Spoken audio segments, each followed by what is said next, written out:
Great, thank you. Okay, welcome everybody. We have a few on Zoom and everybody else is here. You can, on the camera, you can only see about maybe a third, a little more than a third of the people here, but they're here. Can you guys hear us okay on Zoom? You hear us okay, Ann and Fred and Greenbergs? Okay, Good. all right, great. We didn't hear them. Ann and Fred are not. Right. All right, everybody's phone, please mute. And all right, so welcome to our East Point Movie Critic Night discussion of Coherence from 2013. And save your calendars, mark your calendars, July 28th will be the next time. I will send out an email and I need to know everybody who's here, so please sign in before you leave. So I've got you, I'll pass out a sheet at the end. So let's start the way we usually do, show of hands. Who liked the movie? Some in the middle? Okay. All right, and some, we got mixed over there. All right, and any mixed? A few mixed? Okay. And any thumbs down other than Fred? Okay, so pretty split here. Pretty split. All right, pretty much even down the middle. Okay. So for those who did not like it, anyone want to say why? Very confusing to realities, or however reality. All right. Found it very confusing. Confusing, right? Okay. Mike felt it was a little incoherent. I thought it was a cute concept, but then they didn't do much. Yeah. Okay. Jack, I love that. My question was, so what? All right. I think they did a lot, very little, and that was kind of remarkable, actually. So that's what I like about it. So how many people were confused by the ending? I'm curious about that too. Yeah, Okay. So maybe like 40% of the people seem like it may have been somewhat confused by the ending. Okay. For those who did like it, what did you like most about it? Anyone want to volunteer?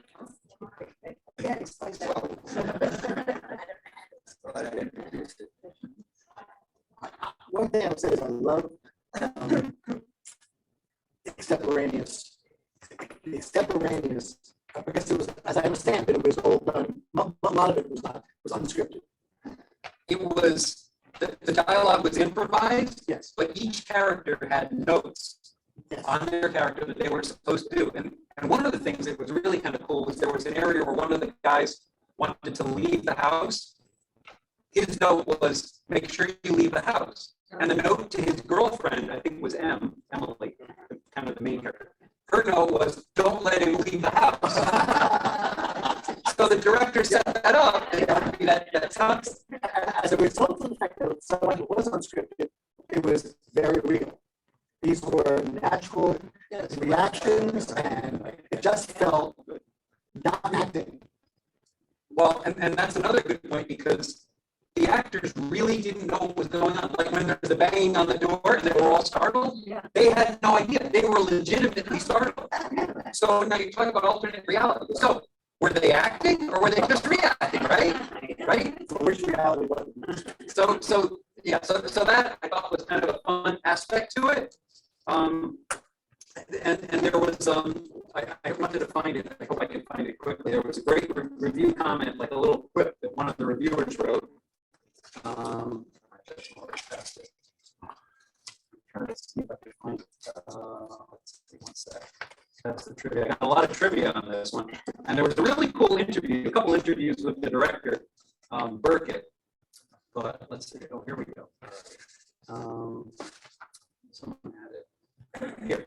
If Rod Serling, this is from the Oregonian Mark Mohan. If Rod Serling had hired Robert Altman to direct the Twilight Zone episode, it might have turned out something like this.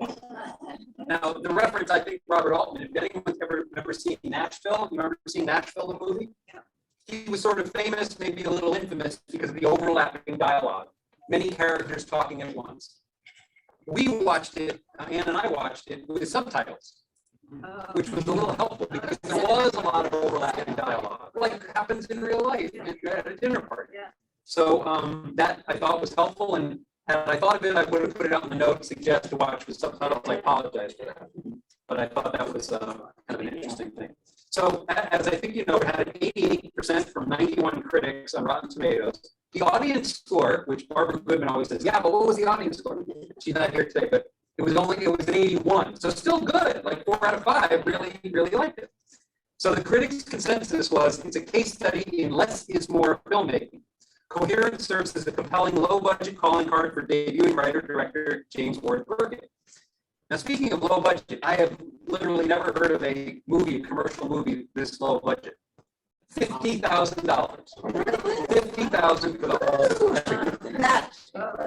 And they got the set where they shot the film for a great deal. It was the director's house. Another cute little bit of trivia: the director's wife was 8.5 months pregnant, and she only agreed to shoot the film if they could do it in 5 days. They didn't quite finish. She actually gave birth during the last night of the film. So I'll have a little bit on that. Okay, so let's see. There's I don't want to go into that. Okay, I want to give you a little on the background of the director. Yeah, I wanted to do that first. Okay. We're on minute. You say mute us. Yeah. Okay, written and directed by James Ward Byrkit, from a story by Byrkit and Alex Manoogian. Name it.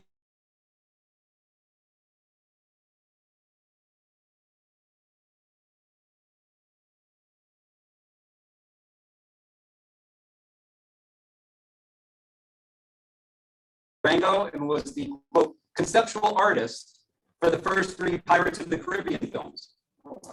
Wikipedia said Byrkit's debut feature Coherence earned critical and audience praise and garnered attention for his unconventional approach in the making of the film as, quote, proof that inventive filmmakers could do a lot with a little, unquote, and identifying him as a groundbreaking talent. He's set to direct the film adaptation of the Aaron Lowe play Ideation. Oddly, he did very little between Coherence and now, but he served as the producer for the movie The Forest, which I'm not familiar with, in 2016. The New York Times wrote, Byrkit shot the movie, which has a blurred low-end digital look and a lot of small screen-ready close-ups, without a script in his living room, setting the performers loose for 5 days of improvisation. The film had its world premiere September 13, 2013, at the Austin Fantastic Fest, where it won Best Screenplay Award. Now, the box office, very limited, low-budget movie, 102,000 and change. So it theoretically made money. I don't know how much they spent to market it, but at least on paper, that's pretty good. Now, the cast. You want to know how many were in the cast? Does anyone remember? A lot. Right. You would think 4 couples, but the cast was actually 10. Who were the other 2? There was a woman named Aquila Zoll. She played a copy of Emily, and it's listed as a copy of Emily because of the alternate thing. And then there was a guy named Kelly Donovan, who in real life is the identical twin brother of Nicholas Brendan, who played Mike. So that's how they were able to do some of them at the same time doing that. So I thought that was kind of clever too. And Ann and I years ago saw a magic trick with a very famous musician. I won't give him away, but he had someone looking like they were on stage and in the audience basically at the same time, and sure enough, it was a identical twin. So that's being. Yeah, how do you win best script for an unscripted play? Well, again, they had notes. They all had notes on what they were supposed to do, and there were scenes where the director had to interject because they were taking too long to get to someplace he needed them to go to. Yeah, David, fix the sound. Oh, what's wrong with the sound? You can't hear us, David? David, what's wrong? No, really bad. You're muted, David. We can't hear you. You got on mute. It's very staticky and it's not Everyone's saying- clear. everyone's Oh, we can't hear him. David, can you talk now? the same as that. We're all having, the Zoom people are all You having can't the hear same me. thing. Oh, that's what we did here, Andy. Yeah. All right, so I'm sorry, we can't hear you. So just pop your notes in the chat and I'll try to keep an eye out for Oh, them. there is one right Yeah, here. but that's one David's saying there's a problem with the sound, so. No, And then Ed, just, raise your hand. Ann, I'm sorry, we can't hear you. Put in the So chat. yeah, we can't hear you. Just put a note in the Put it in the chat. chat. We'll do the best we can with that. I'm sorry. I thought that was all set. You have to fix this. Yeah.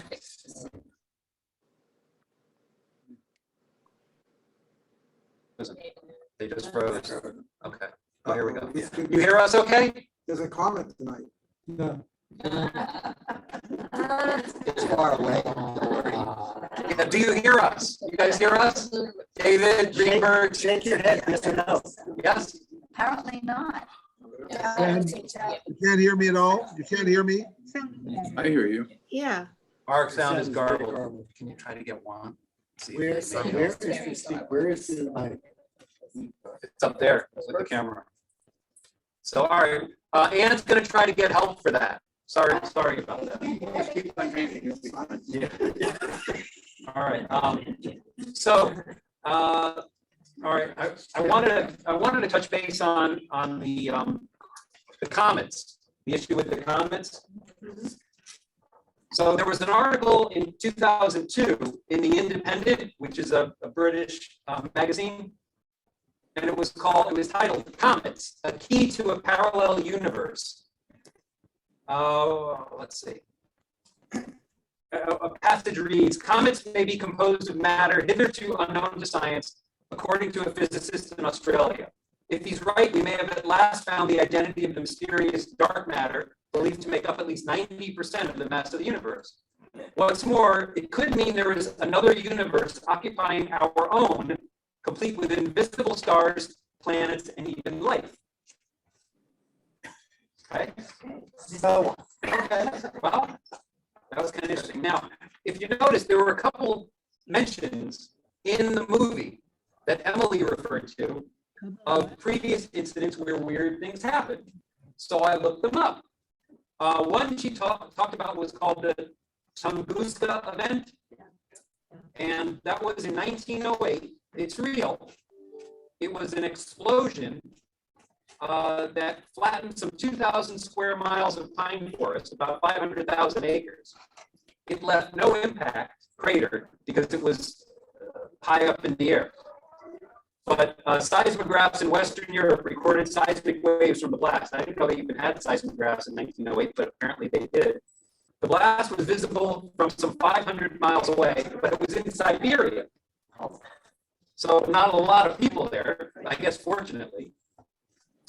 Afterwards, Siberia and parts of Europe experienced abnormally bright nighttime skies for some time. The only likely remains of the shattered object that have been found are a few tiny fragments, each measuring less than a millimeter. But eyewitnesses reported a fireball followed by a trembling ground and hot winds strong enough to knock people down. What scientists think happened, and this is from Encyclopedia Britannica online, the explosion was likely caused by the collision of an asteroid or a comet with atoms and molecules of Earth's atmosphere. This happens every few hundred years on average. It was likely at an altitude of over 15,000 feet. The energy of the explosion is estimated to have been equivalent to the explosive power of as much as 15 megatons of TNT, 1,000 times more powerful than the atomic bomb dropped on Hiroshima. The radiant energy would have ignited trees, but the subsequent blast wave would have extinguished the flames. Thus, the forest was charred, not burned completely. So they're having a hard time hearing us. Oh, can you pause the recording, Ann? Or just go up to that recording. Pause. Yeah. No, don't ask to go ahead. Okay. All right. We're resuming. Yeah, we still can't hear you. They're going to work on that. But all right. And then so the other incident they mentioned was the comet in Finland in 1923. You remember what they got? That was also real. Apparently, and this is from Google, according to Routine of Education. In Finland, 1923, a woman murdered her husband, except he was there. Right. he was actually alive. So the police did not charge her, but she was saying it wasn't her husband. She killed him yesterday. Right. Right. So the comet passed very close to Earth in this nearby town, which quote, caused disorientation in people. Some were lost and never returned home. Others temporarily lost their memory. A woman went to the police very scared to tell them that the man who was in her house was not her husband. And police didn't charge her. So that was real.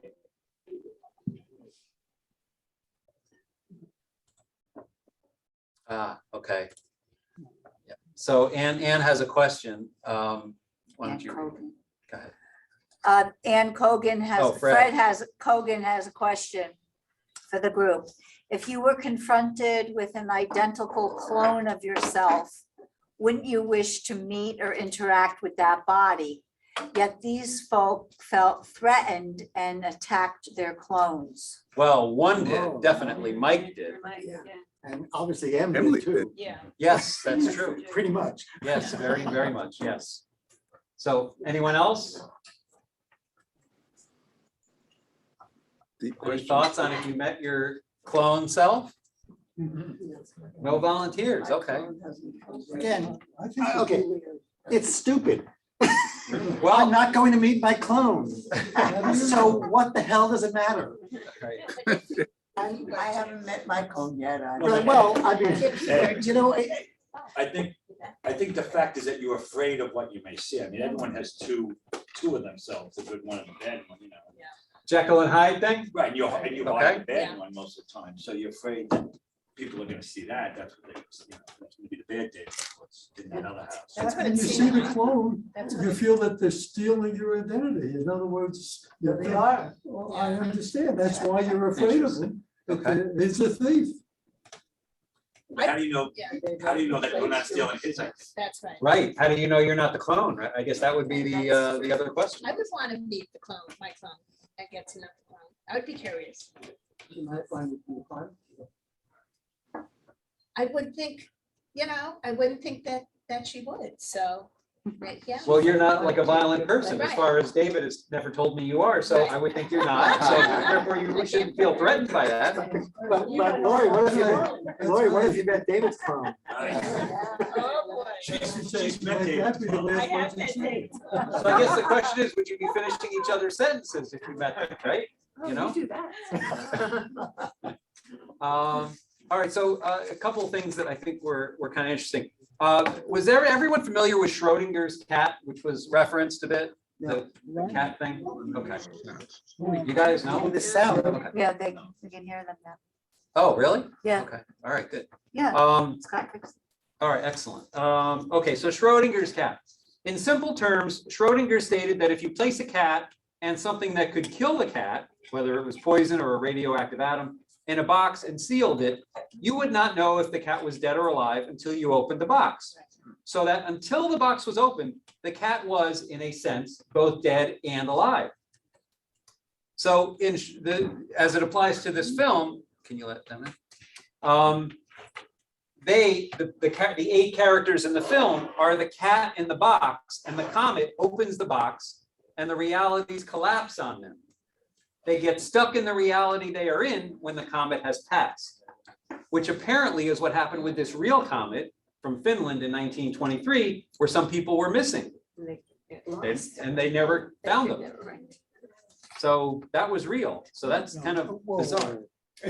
Real, They have lost the people. real, All right. and really. Well, that's what it was being claimed as real. All right. I've got some more science I want to give you. There was actually an article in the New York Times. The problem is, I couldn't get it clearer than this, which sort of fits the whole woo-woo we got going on here. But let me unhook it so I can read the title. Yeah, and oddly enough, the year was 1984. Just adding to this. But the title is "Swarm of Comet Chunks Tied to Strange Events." That's the title of the news story in the New York Times in 1984. All right, I already read that. Billy's Okay. comment. Now, You have a comment, Fred? Was that you? It was fun. No, okay, all right. Now this, I don't know if I can get it, but I can see it. Okay, not gonna be able to see it enough, but this is from today's New York Times. Quantum internet gets closer with advance in data teleportation, all right? Doesn't sound like it's really relevant, but wait.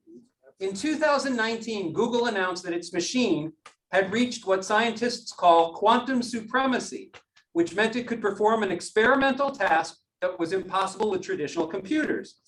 Part of the challenge is that if a qubit, which is a quantum bit of data, I had to look that up. If a qubit breaks, or here's the word for it, decoheres, Right. if you read information from it, it becomes an ordinary bit capable of holding only a 0 or a 1, but not both. But by stringing many qubits together and developing ways of guarding against decoherence, scientists hope to build machines that are both powerful and practical. A quantum computer taps into the strange ways some objects behave. In these situations, a single object can behave like two separate objects at the same time. Today's New York Times, talking about coherence. So I just thought that's like bizarre timing that here it is today, in today's paper was that. Kind of weird. Okay, so let's see, as far as the reviews. I'm not gonna get to that. Okay, well, so there were some interesting notes I thought. Yeah, Kevin. Okay, so the character of Kevin played an actor. You remember he played an actor. Right. And you remember what TV show he was in according to the show, the movie? Roswell. Roswell. Okay. Interestingly enough, Kevin, the actor who played him, was never in Roswell. He was in Buffy the Vampire Slayer, and he was a major character, and it was for several seasons. So why didn't the director use Buffy the Vampire Slayer? No. Alternate reality. It was an in joke that here's an actor in this reality, he's in Roswell, but in the other reality, ours, theoretically, he was in Buffy the Vampire Slayer. I thought that was kind of clever. They had a little fun with that.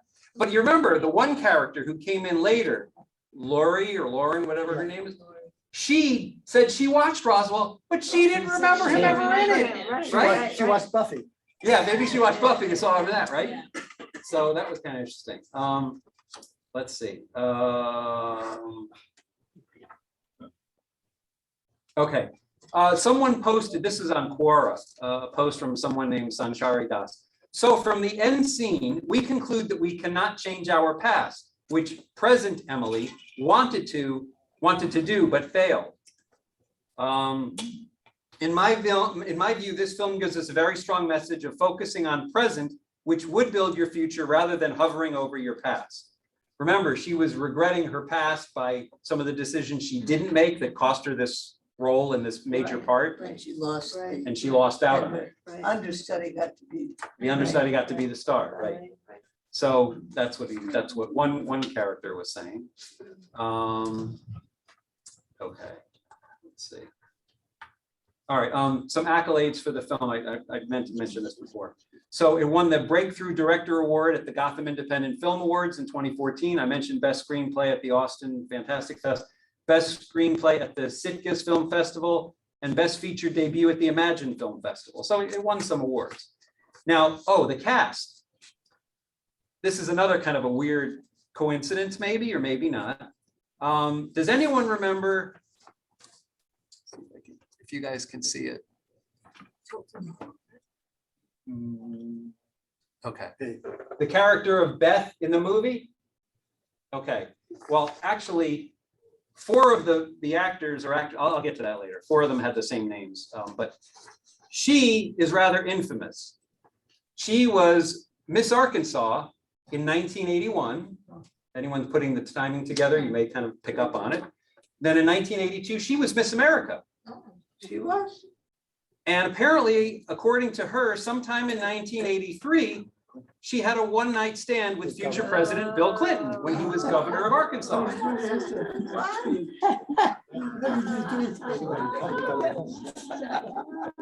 She was married at the time, and so of course was he.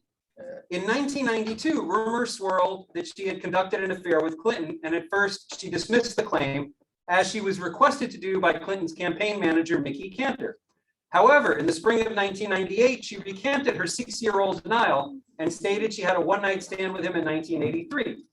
After claiming this, independent counsel Kenneth Starr, who was investigating Clinton in the Paula Jones lawsuit, issued a subpoena to have her testify to her claim in court. However, she eluded the subpoena and was at one point able to avoid it because she was shooting Highlander the Raven outside the US. Paula Jones's legal team was also unable to track her down because she had made unscheduled trips to Las Vegas and the Caribbean. Now, the reason she admitted to having the affair was because she was being implicated as being one of the many women Bill Clinton sexually assaulted. She denied that, and that's why she came out and said it was no, he did not assault me, it was a consensual affair. So that's one of her claims to fame. She's been a working actress ever since, and What's nothing her name? big. Elizabeth Grayson. Elizabeth Grayson. Okay, so I just thought that was a little interesting trivia about another universe kind of thing. All right, so let's see. Some critical comments. All right, this was kind of interesting. In slant.com, Samuel Prime wrote, among the festival, it was where this film premiered, James Ward Byrkit's Coherence was a highlight. A deceptively simple film made with minimal cast, crew, and budget. It boasts more than enough sheer imagination to tip the scale in its favor. If the initial premise of his high concept quantum mechanics driven narrative is slightly difficult to swallow, that's only because a comet passing near Earth and resulting in all sorts of supernatural phenomena, rings of the deus ex machina that marred even good or great films by master directors, namely Lars von Trier's Melancholia, which was a good but depressingly sad film, and Abel Ferrara's 444 Last Day on Earth, which I did not see. Anyone familiar with either of these? Melancholia was a well done film. Kiefer Sutherland and Kirsten Dunst were in it. And it's about the end of the world, actually, and what you do when you realize it's going to be the end of the world. However, Byrkit plays an altogether different card, and the result is far weirder. A perverse realization of the Schrodinger's cat thought experiment, as the reality of the film's 8 characters overlaps with seemingly infinite other realities. What this premise allows for is 8 characters, actors, to multiply into infinite others. And Byrkit again uses a simple but brilliant technique to permit this transformation. When the power first goes out as a result of the comet, his characters locate 3 boxes of multicolored glow sticks, but only open one. They identify themselves with blue glow sticks, but in other realities, they've opened the red box or even the green. The terror that comes from the simultaneously infinite yet unknown versions of themselves lurking out in the darkness becomes readily apparent when a search party delegation steps outside their house to investigate a noise. In one of the film's most resonant and startling scenes, 2 versions of the main characters halt and watch each other from opposite sides of the street, each group holding different colored glow sticks. This isn't a perfect film as it derails in the 3rd act, which somebody mentioned earlier, they felt that, when its main character makes a bold, confusing choice that seems rooted in a lofty, heady idea of choosing one's destiny, and has merit only insofar as it results in a logical endpoint where once there was no end in sight. However, given Coherence's ingenuity as a film that spawns an ever-expanding imaginative universe out of 8 actors in a room, any qualms about its ending ultimately seem trifling. Smash Cut Reviews wrote this film is incredibly entertaining from beginning to end. The Daily Deed wrote a no-budget mind-bending exercise in the fragility of human relationships with a bit of quantum physics thrown in. Coherence is thoughtful and well-made thriller with a hint of mystery that simmers nicely below the surface. The Daily Record in the UK, the cast all play an integral part in us going along with the science of the story, and there's a real sense of disorientation as the group dynamic is put under stress and begins to fracture. The Sun in the UK wrote, it's a great little movie. A Spanish publication, Cinelipsis, wrote, science fiction drama gone great. This is such an interesting movie, it will be hard to forget. Tucson Weekly, a well done, messed up little movie that screws with your head in a good way. Anyone have any comments? I just Yes, Bart. Today it was Big Chill Gone Weird. That's a good one. Yes, I could see that. Absolutely. Yes, Elizabeth. What is the meaning of the black to Bert, the where's cut to Bert? black? the cut to black. Yes, yeah. It was like a scene change, and there were a couple of different takes on it, but it was like not only a chapter thing, it was like things had changed. Whether they added a new layer, a new parallel universe got added in or not. That's a good question. Was there a change in the reality? Did we find new reality? What Yeah. after the blackout? Yeah, After the black? after the different blackout Right. things, yeah, But we didn't know it then, right? right, No. I don't think we knew it. right, Yeah. right. Okay. But that was kind of like the chapter signaling that, yeah. Okay. Any thoughts on the internet? Anne, Fred? I have a David? question. Do you hear me now? Yes, we hear you. What was the box office? You mentioned like $100,000 box office. Yes, it did about 107,000, I think, at the box office, and it cost 50,000 to make. Right. So us and 100 other people saw this movie. This is like a non-entity of a movie. No, it's like it doesn't almost exist. It was made for personal pleasure for these people. Well, it was really made to I'm show. more curious about the choice here in terms of alternative universe. All right, so so the reason I picked it was because, if anyone follows me on katzreviews.com on Facebook, which I hope some of you do, maybe all of you, I post when there's reviews of new movies coming onto the streaming services, which are critically highly regarded. And there were several of them where they post little known gems or things you might be under the radar that you might want to see. Well, within a 2-week period, this movie appeared on 3 of those lists. So I'm like, I got to check this out. 1, okay, no big deal. 2, interesting, but 3, I'm like, I got to check it out. So I watched it and I thought, you know what? We haven't had a real low budget movie in a while. We haven't really had a thriller. So I thought this would be a good choice, a little change of pace. When was it released? 2013. So it's like $6 a head. Yeah. $5. Yeah, how did they pay the actors? But Worth to see that movie. interestingly enough, They got lunch. there is a YouTube video. It's about a 25-minute discussion some guy does. And I'm trying to find where I wrote it down. But it was called something like Coherence Explained. I read the article. Did you read it, Ed? It's like I did, but alternative universe. It just keeps going into infinity in terms of. Yeah, right. But here it is. YouTube, Coherence Explained. Guess how many views this video has? 1,049,000 views. Really? Wow. So obviously, people have written about this movie and talked about it. So They that just didn't go see it. They just didn't go see it. Right. No, well, you wouldn't want to have it explained if you didn't see it. So they had to watch it, whether it's whatever streaming. It's on all the streaming services. So it was easy to Hey, let find. me throw this out. Sure. Let's discuss cell division when a human is formed, as opposed to alternate reality. How does that differentiate? In other words, cell division, we end up as one unique individual, but it's complete. Over here, like he said, an infinite progression. Different. But this is in the film's world, it seems to be, from what I read, that it's just an alternate universe, a parallel. Not that they were formed, like they were there and just nobody knew it because the worlds never collided where we would see it. But now we see it in the film because of this comic. Remember we had Superman comics, there was Bizarro World, Yes, you remember that? yes, Right, it's the same thing. it is pretty much the same Weren't thing. they dressed alike? What was interesting. Except for the sweater. Well, except for the bandage. The bandage, the sweater, and the ring. How did the ring get to be, Ooh. so many people had that same ring? So many Emily's. So many Yeah, animals. Yeah. right. But how many rings were there? I think what was interesting is there's a house here and then there's a dark space.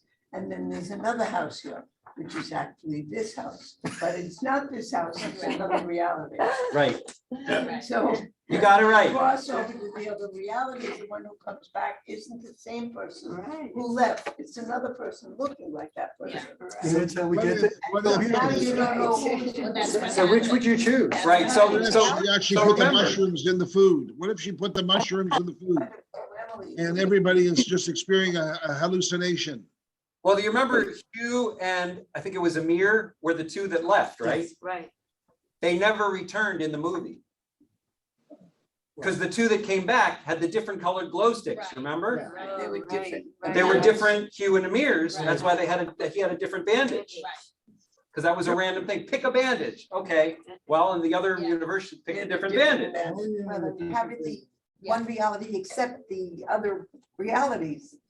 Well, they walked in the door, they looked just like them. They did, but they figured out that there was something. But that they just- Eventually, but not right away, And right? then- And then they tried going back, those two left and tried going back, who knows where they ended up, And then you got stuck when the comet left, whoever was there was there. right? You don't know which one it was. Right, yeah, the roulette wheel spin the bottle, right. So, all right, couple quick negative reviews or mixed. Variety wrote, Justin Chang wrote, the surprises, while cleverly doled out over the film's brisk 88-minute running time, don't entirely offset the general displeasure of spending time with this particular circle of friends, lovers, and old friends. I agree. And then They this weren't guy, likable. Fran Sweetek, in one guy's opinion, wrote, a Twilight Zone dinner party whose guests frankly wear out their welcome. And then one last one in Cineview, Patrick Gamble wrote, Coherence is a debut of tremendous ambition and potential, yet sadly, despite some genuine moments of tension, the film ironically makes too many wrong turns and its convoluted themes fail to coalesce on a human level.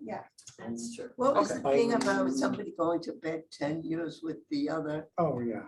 Yeah, they brought in some interpersonal things that was, they came out because of this whole thing, and it forced them to make troubling decisions, or maybe not well thought out decisions. And they were trying to think things out. It was funny when they tried coming up with the numbering system, the random numbering system on the photos. And then they look and see, Yeah. these are different photos, these are written in a different color pen, and And it's my handwriting. yes, but it's her handwriting the whole Sam's time. handwriting. Yeah. Emily's handwriting, exactly.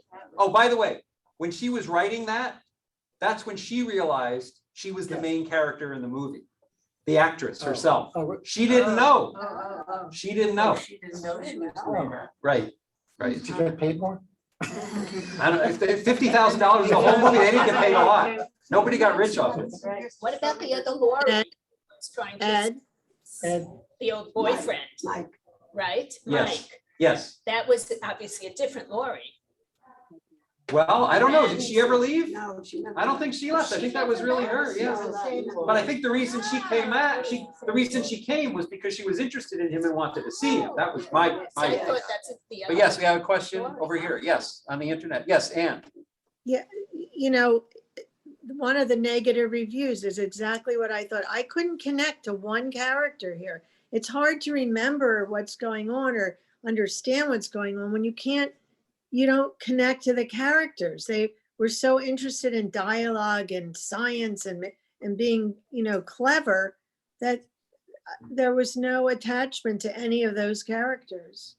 All right. A better title would have been Incoherent. I mean, it just like was 8 unusual people, yuppie types in a room. No, but there was no depth to their characters. We No didn't, development. we didn't have any character development at all. Well, I think the goal of the film was to get you into the action pretty quickly and just make it kind of a thriller, a bit of a thriller. So, Yep. some of the characters, their personalities came out a little during the course of how they responded to the stimulus of events, but not real depth. but they can't be because they're all different people. Yeah, as it evolved, they were There was- different versions. How many Emilys were there? At Right. least 3. I Yeah, remember, maybe 4. yes. Three Emily's? At least At 3 that least we 3. saw, yeah, We saw Well, her she- killing one, right, well, hitting one. Whatever. Yeah, and we saw her taking the ring from from one, another, Oh, the sweater. and the Right. sweater. yes. She had at least 3 or 4 And she Emilys. spied on herself and a couple others that she Yeah. didn't want to go to, where they had them tied up. She's like, I don't want to go Every to that time, one. every time you walk through Next. the Yeah. dark, you Right. become, you're in a new reality. Right. So So let me, It's called the Alzheimer's effect. all right, so let me read a little of the interview with the director. So Byrkit told an interviewer for Spinning Platters, well, we came up with the premise in my living room where the movie is shot. A couple of years ago, we were trying to think about what a good low budget or no budget movie would be. Since we didn't have any resources, I had to think of what we actually had. We had a camera, we had some actors who were pretty good, and we had a living room. So we had to find out how to make a living room feel like more than just a living room. And that led to a whole Twilight Zone type story. I was craving a more naturalistic type of dialogue where people overlap and it's very messy, where people talk more like real humans talk. And so we planned the story for a year, including the twists and turns and reversals and betrayals. So we had a really tight puzzle, almost like a fun house that we knew we could lead the actors through. Some reviewers have suggested that Byrkit was influenced by the eeriness of the Twilight Zone. He kind of admits it right there, or the mind-challenging complexities of the science fiction film Primer. I was not familiar with Primer. I looked it up. It's about two IT engineers who accidentally build a time machine that has dark consequences. So his answer to that was Twilight Zone for sure. Primer wasn't really an influence so much as it was a sign to us that maybe there was an audience for this kind of movie. The actual movie itself is so different than ours that it wasn't as much of an influence as, say, Carnage by Roman Polanski or other sci-fi movies. Okay, Carnage by Roman Polanski. Anyone see that one? Okay, did you hear of the play God of Carnage that was on Broadway? No. All right, I happened to see God of Carnage on Broadway with James Gandolfini in it, by the way. Very good play, but basically takes place in a living room. 4 people, 2 married couples, and they come together to discuss what to do over an incident between a fight between their 2 kids. And the whole evening is one guy, Jeff Daniels actually played him, plays a lawyer. He's getting phone calls and keeps interrupting this big discussion. And finally, his wife throws the phone in a fishbowl. So that has a big eruption. So anyway, it won, I don't know if it won the Pulitzer, but it won best drama on Broadway, God of Carnage. So Carnage was Polanski's movie. Oh gosh, that was like 10 years ago, maybe? Yeah, it was somewhat. Is it based on a French book? That's a good question. Maybe, I don't know. I don't know. Well, If it was based on a French story, I'm not sure. Okay, so his answer, all right, so, right, an evening where 2 sets of parents meet to discuss an incident between their boys at school, and it basically takes place in living. Okay. Another interview, this was this was kind of interesting too. This was in Movie Mom, it was posted. He talks about filming in his own living room without a crew. And the interviewer says, "This is a deliciously scary movie. Talk to me about how it all came together." He said, "This was really just a reaction from all the movies I had worked on, these huge blockbusters that you sort of plan in advance for years and years, which I love. I love working on Pirates of the Caribbean and Rango, but because they're so planned, you sort of lose the ability to improvise. You lose the spontaneity of being in the mix with the actors. And I come from theater where I was trained to really just concentrate on story and character on a stage with actors. So I was craving getting rid of everything, getting rid of the crew, getting rid of script, no special effects, no support, no money, just getting back to the purity of that, of a camera in your hand and some actress that you trust and an idea. I needed the freedom to experiment. We shot over 5 days, 5 nights actually in my living room. Instead of having a script, each actor was given a page of notes each day. So it was daily. So they didn't know how it was going to end. With their backstory or sort of motivation for that night, but they wouldn't know what the other actors had received. So it had a very natural, spontaneous collision of motivations that ended up being what you see on film.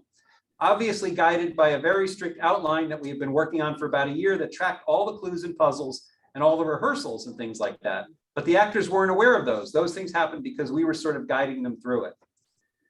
So the actors were all people that you knew pretty well? Yeah, exactly. They were just friends that I knew I could just call up and say, show up at my house in a couple of days. I can't really tell you what we're doing. Trust me, I'm not going to kill you. It should be fun. I'm not gonna pay you. Right. And I'm going to pay you very little. And they didn't know each other before they got to my house. So I had to pick people that seemed to be like they could be couples, seemed like they could be best friends, and that I just knew were up to the task of jumping into it. The interviewer says, I just assumed they all knew each other very well because they fell into the kinds of rhythms that old friends have. And he says, that's just casting great people that could do that. 5 minutes after they arrived at my house, they had to pretend to be married and lovers and best friends. Lorene Scafaria, who played Laurie or Lauren, is a writer and director. I'd never seen her act before, but I just had the feeling she would be great. And so I said, do you want to act in something? Can you show up at my house next week and ready to make dinner for 8 people? So she had to cook the chicken. Lori made chicken? Well, let me check. Maybe I'm thinking of the wrong actress. I may be thinking of the wrong actress. Beth cooked. I mean, the woman who lived there, The one who lived there. who went to sleep. Well, Laura was Lee. Lee. Okay, now- Lee was the one who, Lee. she was missing part of the movie because she went to sleep. So that, and the reason for that was she had another project she was working on, so she had to miss a couple nights. So they made her take the ketamine and go to sleep for a little while. Oh, But but also from a plot device standpoint, that meant that she was still her. And when her boyfriend, husband came back, it was somebody different. Right. So, you know, it was a little dichotomy there. What Okay. was the significance of the ketamine? Like what was? I'm thinking that was mostly a red herring. You know, just put in by the director, but maybe because it's sort of all also produces an alternate reality, sort of. Yeah. I was guessing that was part of the reason. I couldn't really find out more from the interview, but I'll tell you what else he said. All right, the actors had other challenges as well. What we usually say is a euphemism. We talked about fractured reality. Reality starts to fracture that night and it gets complicated. It gets very mind-bending and twisty, but they loved it. Once the actors realize they're safe and it's all about just being in the moment, it doesn't matter that your character might have made a slightly different choice, slightly had a different time in their life. You are right now, and whatever immediate concerns you have is driving you. And so whatever your relationship is, or your inner conflict, these are all people who are either in hidden conflict with themselves or hidden conflict with each other. And they understood that part of it. They didn't have to understand the whole science fiction puzzle at all. Did you run into any unexpected problems? Oh, yeah. One night we tried to shoot outside. We had to make the whole thing look completely desolate with the power being off. That was the one night we had another movie shooting on our street. So the whole street is completely ablaze with lights and hundreds of extras. It turned out they were shooting a Snickers commercial. We'd be right in the middle of the dramatic scenes and there'd be another knock on the door that would just scare the hell out of everybody. And it would be the pizza guy, you know, just bringing our food for the night. So when you don't have a fully supported production, there's a lot of things like that, but you just have to roll with it and make the best of it. Okay. Yeah, he said we made the best of it. It wasn't rehearsed. And we told them that they could go anywhere in the house they wanted to. We will follow them. So that's why you get the handheld camera with some maybe potentially dizzying movement. So they were following because they didn't know where they were going to go. What has he done since? This is 10 years ago. Yeah, he, like I said, not much, but he's working on this new movie ideation that's going to come out soon. So he's actually working on now, supposedly. But the actors got completely comfortable with each other. They started having their own surprising motivations as a unit, as a model. And so you have to wrangle this whole thing. It's like herding buffalo throughout an entire crazy funhouse of a puzzle.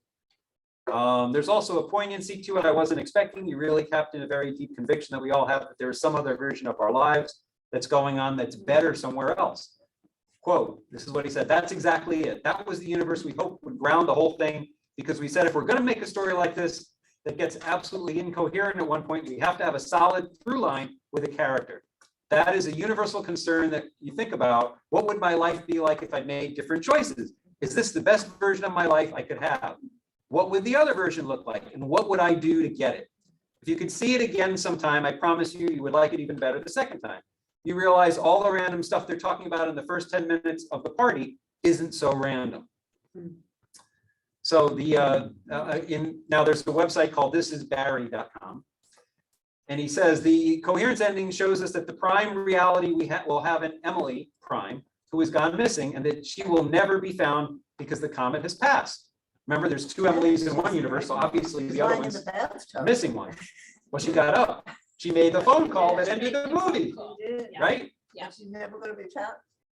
Well, not in the other reality. So the reality we're shown at the end will have two Emilys, and this will be the cause of an identity crisis for them.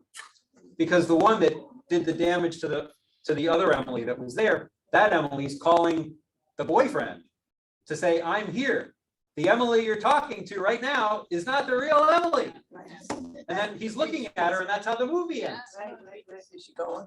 So who knows what happens, right? So that other Emily's like, oh geez, here I am, and what do we do now? Well, there was another Emily that made the decision to go with him on his vacation, Yes, right? right, So talk about the wrong decision, you know, that one made the right decision for right. the relationship, I guess.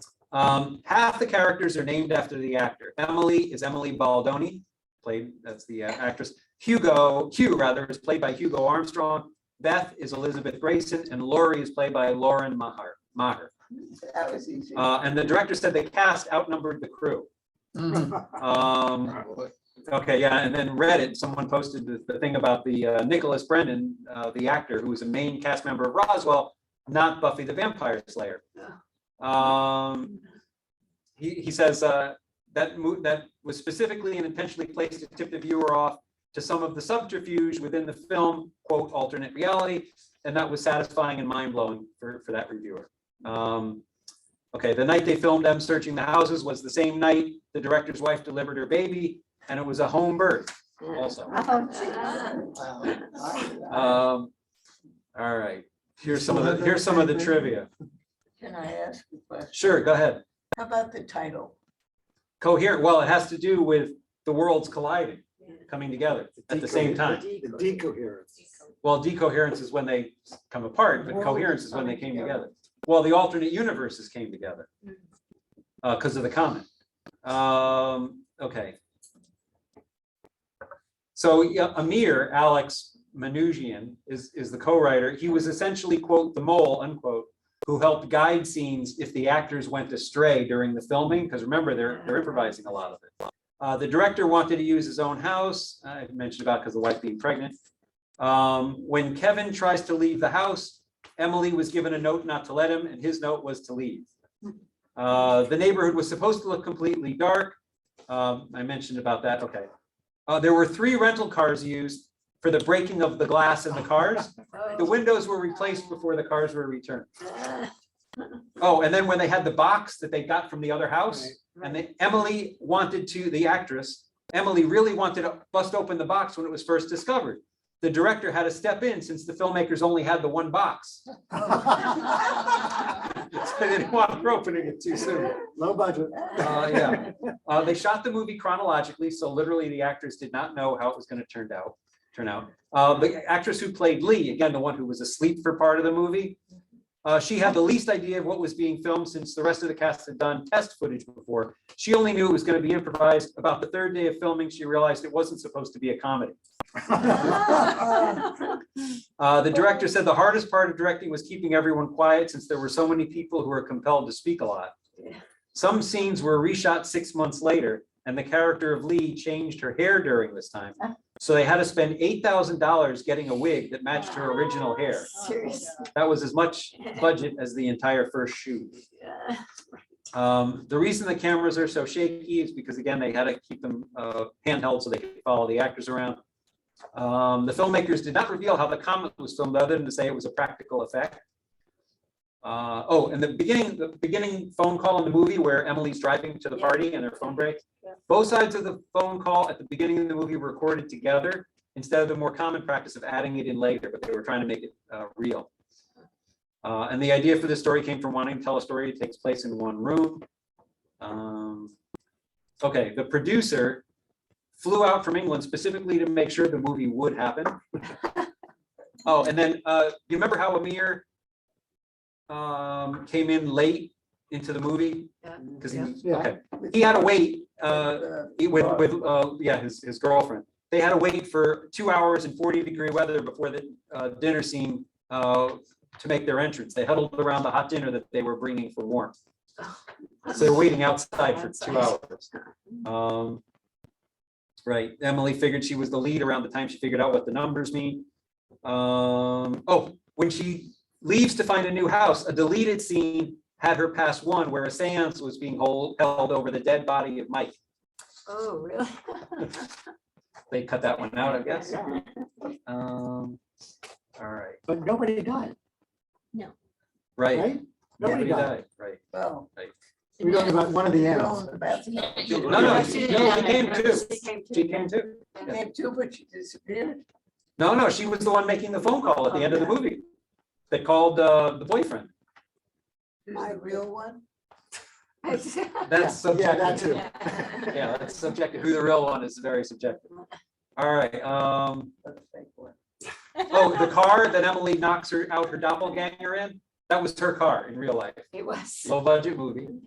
The director said his favorite line at about 32 minutes in is when the character of Amir says, "We're not splitting up, we're just going into groups." He said that's the skeleton key to the whole movie and also speaks to the subversion of the movie tropes in it. They're breaking up into Yeah, groups, yeah. okay? His favorite one. That was his favorite one. The flickering lights in the bathroom at the end are not an effect, but actually an assistant turning the lights on and off. Low budget. Okay, let's see, use the term. Okay, the characters and by association, the film use the terms for quantum coherence and decoherence exactly backwards. While the characters refer to an isolated independent quantum state as decoherent and therefore stable, in reality, a quantum state is said to be coherent when it remains isolated in such a way. Quantum decoherence occurs when that system interacts with its environment and is no longer in its preserved coherent quantum state. Disorganized as entropy. I'll take your word for it. Okay. Okay, according to Emily Baldoni, the actress M, after the first mysterious thumping on the door to nowhere, the actors were both scared and excited about the story that was unfolding. Of course, we knew we were in good hands, but this is when things got really exciting because we could see how genius and well planned everything was. We just didn't have any clue. So again, were they acting scared or were they really just scared? Yeah. So that's it. Anyone else have any thoughts? I thought it was nice and creepy. I like that. I like Twilights. I love the Twilights.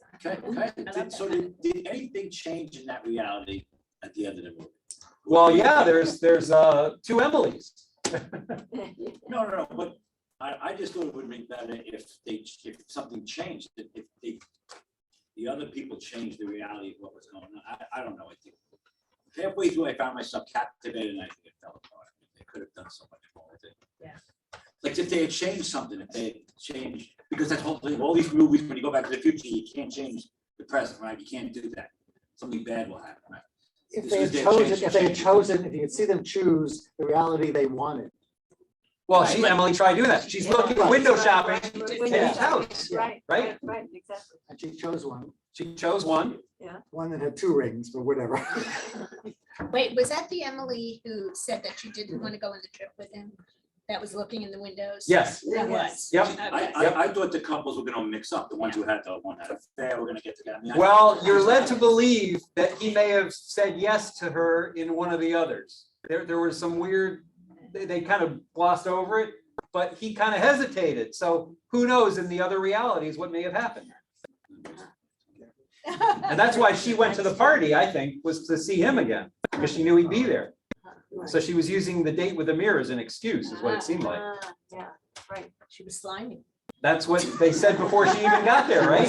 They kind of hinted at that before she even got there. That being said, on the back of a van the other day was a statement. Some do, some don't, I might. And Yes, one Dave. more thing disappointing, they kept saying that this Vixen girl was gonna come with really tight dress and so beautiful. ugly. And she was not good looking at all. Yeah, they kind of oversold that a bit. huh? Right, you agree? I was very surprised when she came. Yeah, you I expect- kept looking at her. There was really nothing and she so- was- Emily was the Yes. looker. She Yeah, was. Emily. I thought so. Well, this was a former Miss America, right? There you go. Yeah. Right. No, that was Beth. I didn't think she was. Elizabeth. Elizabeth. I right. thought the other one was, right. Yeah. And Emily, yeah. Yep. So, I'm seriously disappointed. I thought this movie was gonna be about group sex. And there was nothing other than that one. Big chill. The one moment of this woman hitting on her old boyfriend. It was, you just missed it. sign in. Forget to Can vote. you hit the recording? Stop. We didn't try. It's the clock is 7. Bye. Bye.